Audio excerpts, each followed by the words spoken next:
作為一位特教老師，我個心成日有兩種好矛盾嘅感覺，一係見到小朋友有一絲絲進步嘅欣慰，二係見到有啲家長臨急抱佛腳嘅無奈。我真係見過太多，無論係 SC SEN 小朋友定係基礎差嘅普通學生，總係喺考試前1個月甚至1個禮拜先至10萬火急咁揾我老師，可唔可以同佢衝刺？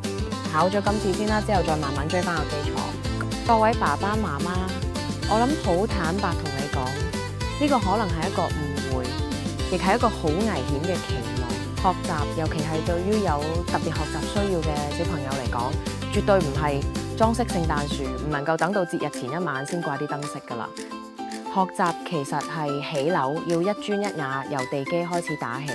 我見過未明白數量同數字符號關係嘅小朋友，家長卻希望我快啲教識加減數。但加減數對於現階段嘅佢嚟講，只係一堆睇唔明嘅密碼。我嘅教學信念係堅持要幫小朋友完全掌握一個概念，先至好行去下一步。呢個唔係死板，亦唔係為咗拖時間，係因為我好清楚，對呢班小朋友嚟講，只要有一個環節唔穩陣，後面成座學習大廈就會冧晒。但係我嘅堅持有時會換嚟家長嘅疑問：老師點解進步得咁慢？可唔可以退而求其次，差唔多就可以教下個新嘢？我想同你講，差唔多嘅背後，可能仲係差好多。每一次嘅差唔多，都係喺小朋友嘅知識漏洞上鋪層薄紗，睇落平安無事。等到班主任俾壓力，考試成績見紅，先至求救。到時個雪球已經滾到好大，大到小朋友同老師都難以招架。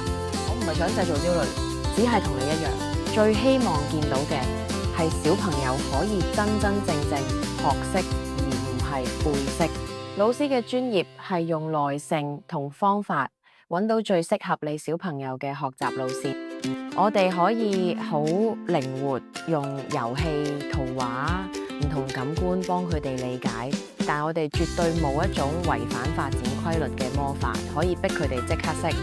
喺度，我好誠懇咁呼籲，請唔好再將課輔老師當成救火消防員。透過恆常穩定嘅輔導，陪住佢哋打好個紮實地基，地基穩固，佢將來先可以憑自己力量起一座屬於自己嘅高樓。